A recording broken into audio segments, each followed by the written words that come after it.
Welcome to the Punk Popcast. This week we have Bowling for Soups, a hangover you don't deserve.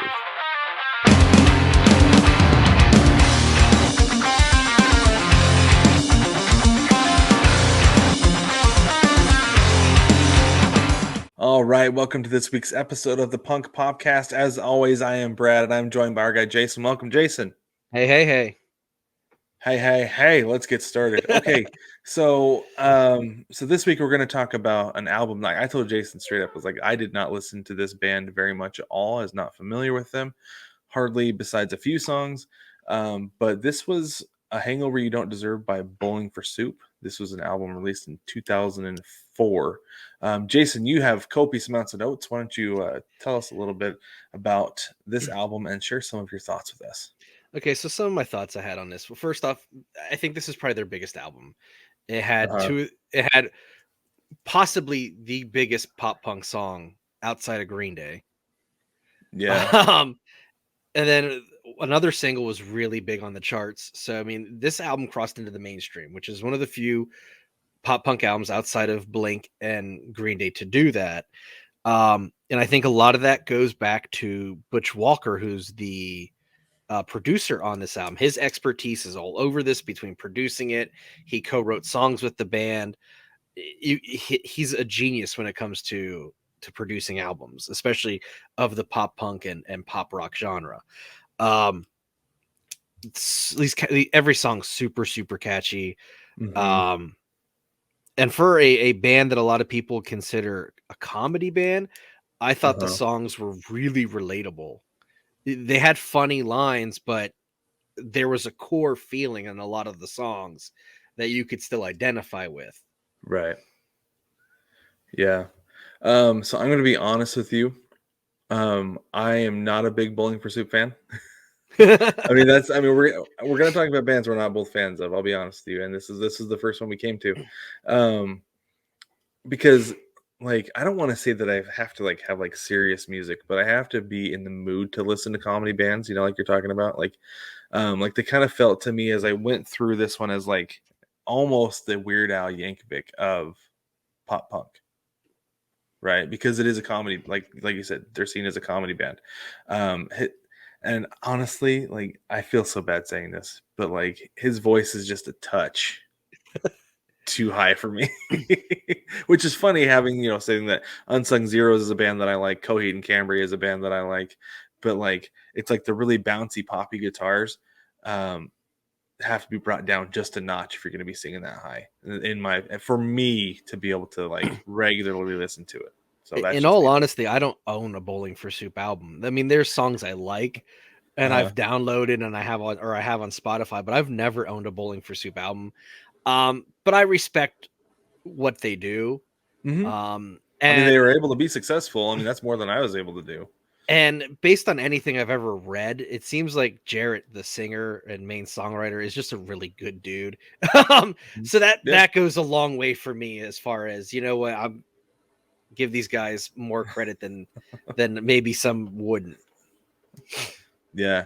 And that's the thing is like I can't knock what they do because it obviously made them very successful, right? Like I said, way more than I was ever able to do with my music. And so like it's just not my particular brand of vodka or soup, if you will. So Or vodka soup. Brooch. Okay. there you go. Very good. All right. So why don't you go ahead and lead us in with what's your first track on this album, Jason? Uh so this is the second hit, quote unquote hit. I'm going with Almost. From the first time I heard it on the radio at work, when it came out, I really dug this song. And it was co-written by Butch Walker, who was the producer of the album. I thought the lyrics, I mean, they're funny lyrics, but that chorus is really good. I almost had you, but I guess that doesn't cut it. I almost loved you. I almost wish you would have loved me too. Like, who hasn't felt that? You know what I mean? We've all kind of Yeah. felt that way at some point about someone. Um, Mm-hmm. so for even like, and the lyrics are kind of funny. Like, I almost held up a grocery store where I almost did 7 years and 5 years and then 7 more. But like that chorus is just, it's so good that I can't Yeah. deny like this song's a really great song. Mm-hmm. It is, and it's so funny. Like And this is one thing that I did appreciate is that like the lyrics are very clever and snappy. Um, like you said, I almost got drunk at school at 14, where I almost made out with the homecoming queen, who almost went on to be Miss Texas. And it's like, isn't that how you tell stories when you get older? It's like, oh man, if coach had put me in, you know, We could have won that game, you know. throw pigskin over the mountains. But yeah, no, like that is the way.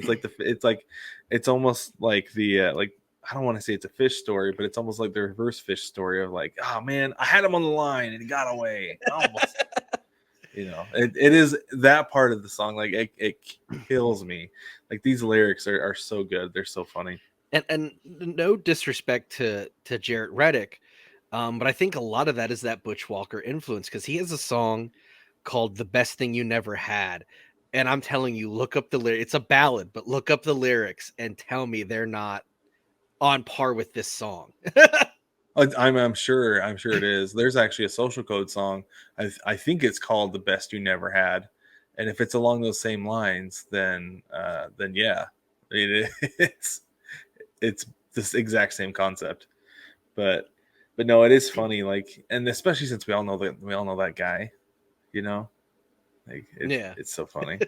But anyway, all right. My first song is actually not on this album, but it's one of my favorite.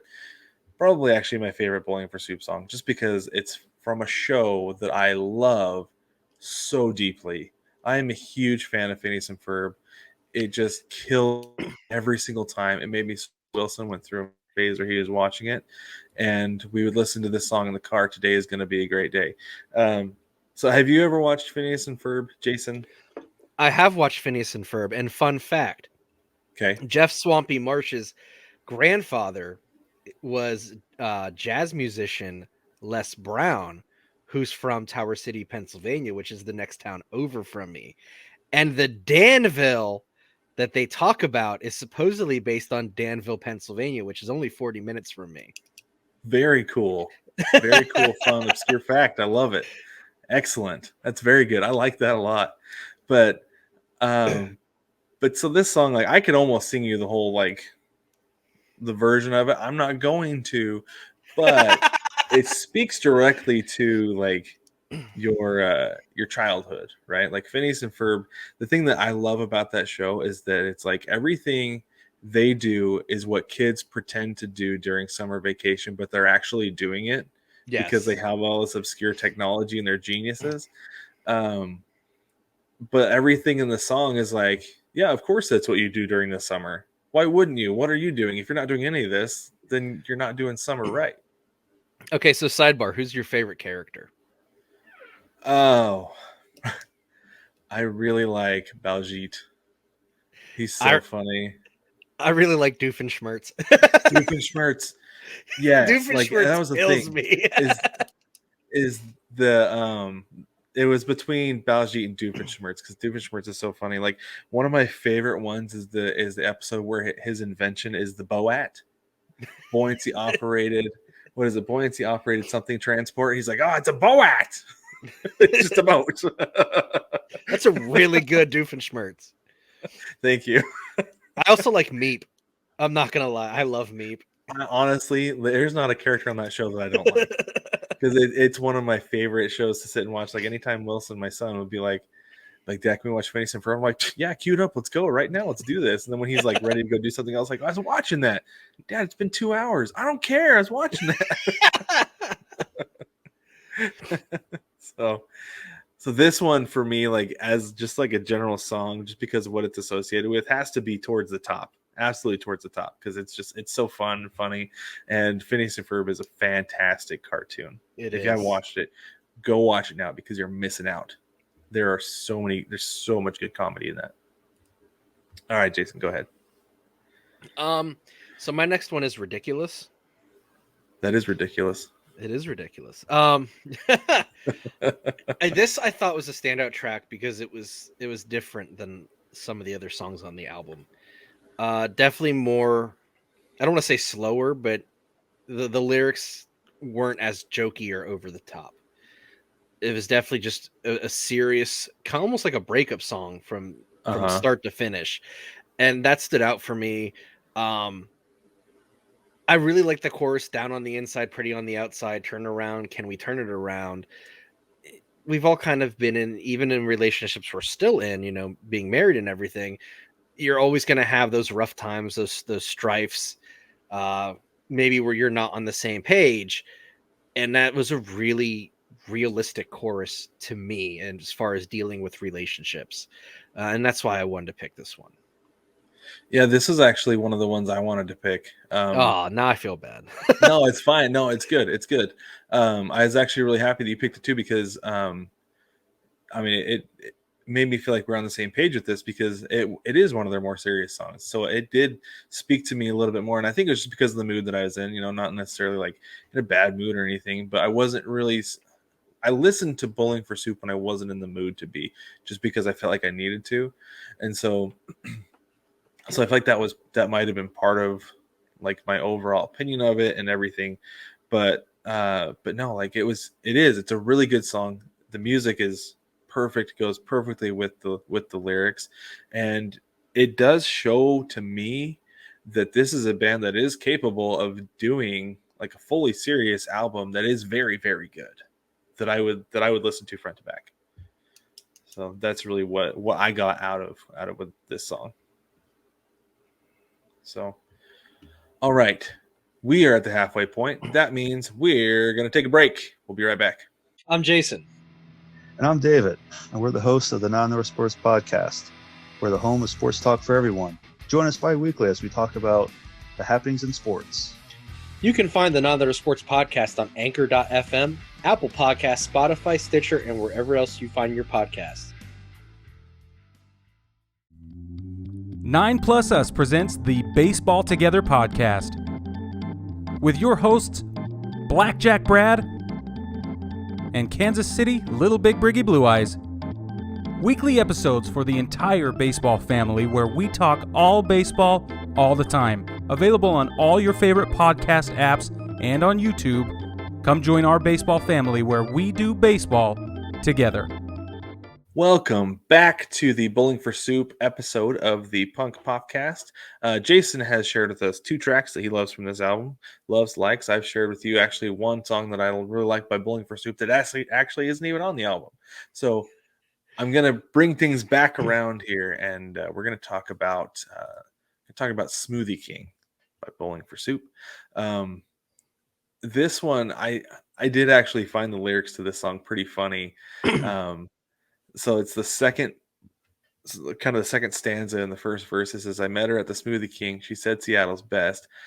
She may be right. Think I remember coffee on her breath. She smoked cigarettes. I chewed bubble gum."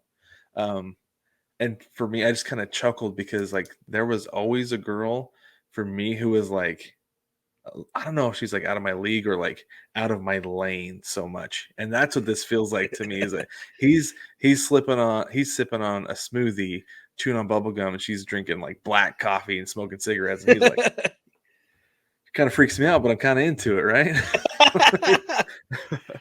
She might be goth. We don't know. I think she probably is. Let's be real. But there's something about her that's kind of like, I'm intrigued. And I don't know about everybody. I've been there before though. And I laughed at I've that been there too. line because of that. So that specifically is why I chose Smoothie King. No, it was a really fun song. It wasn't one that like super stood out to me, but that's more my issue with this album. Is for me, I think the second half of the album isn't as strong as the first half. But this was probably one of the better songs on the second half. So I'm kind of glad you at least picked it, and we can talk about it a little bit. Well, first off, I mean the album is like forever long. Let's be clear. There are 20 tracks, right? And so like I remember scrolling down and being like, what? Like how long is this? I don't have days to listen to this music. And it does kind of all sound the same. There are a few that stand out, and I think that we kind of picked those ones that have stood out. And even with the ones that like aren't super standout, they're still catchy. Like they have a knack for writing really catchy choruses. Mm-hmm. And I don't think they get enough credit for that. Yeah, it is really catchy. And I mean, the last song I'm going to get into later, like that's like the poster child for a catchy chorus, right? but anyways, sorry, go ahead with your next one. Okay, so this one has been a favorite of mine for a long time from this band. This might actually be my favorite song from Bowling for Soup. I'm going with Shut Up and Smile. Okay. And for a song that was written and came out in 2004, lyrically it's still really relevant today. It starts with "It's not the end of the world. In fact, it's not even the end of the summer. But thank God the TV is on, because there's no way we could know." Like that sounds like today. That sounds like the world we live in today. Like nothing has changed in almost 20 years. I know it. But I thought even for like the little bit of humor that was in the song, it doesn't take away from the overall power of the lyrics. Mm-hmm. And those verses are hard. They lyrically they hit hard with some of the things they're saying. Mm-hmm. Like, does life really suck? Or are we just complaining? And at the end of the day, it's just about, we got to find a way to get together. We got to find a way to get together, get along, because we only got this one life. And I think that's a really cool message, and a message we need now. We do more than ever right now. Like the chorus, "Sail around the world and tell them all to keep singing it. All we need's a harmony, and we'll convince the world to sing." Man, I can't read today. And then "Throw your arms around someone, maybe spread a little love." I know it sounds a little dumb, or maybe I'm a little drunk, but all we need is some ice cream and a hug. Like that. You're right. You're absolutely right. Nail on the head with that. Like we all need that message right now, more so now than like ever I remember in my life. So great selection, good song. Like you said, great message, that something that, I don't know, we should take a little more to heart. And I think as we talk about this, that maybe my problem is I need to lighten up a little bit. I've always thought that I don't take myself too seriously, but it's like maybe I just need to lighten up and listen to some Bowling for Soup. I don't know. But anyways, all right. My last one that I'm going to go with here is, I mean, Jason, you said it perfectly, I feel like, at the beginning, that this song is like quite possibly the biggest pop punk song to hit the radio that was not Blink-182 or Green Day, because I felt this song was on every single time I freaking turned around. Yeah, it was huge. 1985. And the thing that like is so funny about it is that it's all accurate. For those of us who were born in the 80s, like we didn't like, it's because it's not about the 80s. I guess it is. Sorry. Like it is directly about growing up in the 80s. But like, did you have older siblings? No, I am the older sibling. You are the older sibling. Okay. I had two older sisters, and in 85, my oldest sister was only 4, and I was born in 86.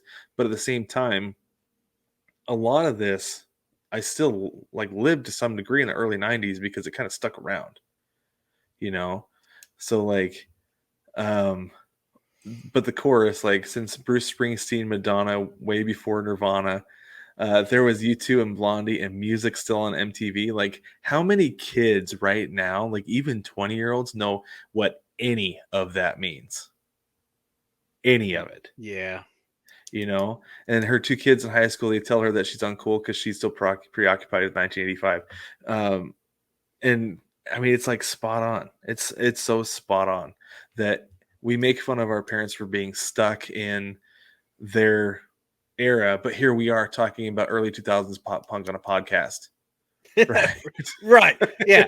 Thanks. We're Debbie from the song now. We are. It's a little bit upsetting, but at the same time, I'm having fun doing it, so I don't really care that much. But God, this was a song I got really tired of really quickly. Yes, so much. And I hate saying it because it's a really well crafted song. I love that SR-71 wrote it and performed it first.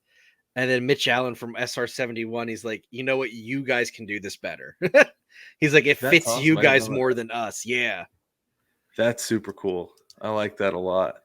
Because SR70, I could see SR71 performing this, and it might be a little bit too fast, but yeah, that's cool. I had no idea about that. And dare I say, this might be one of the last really good music videos.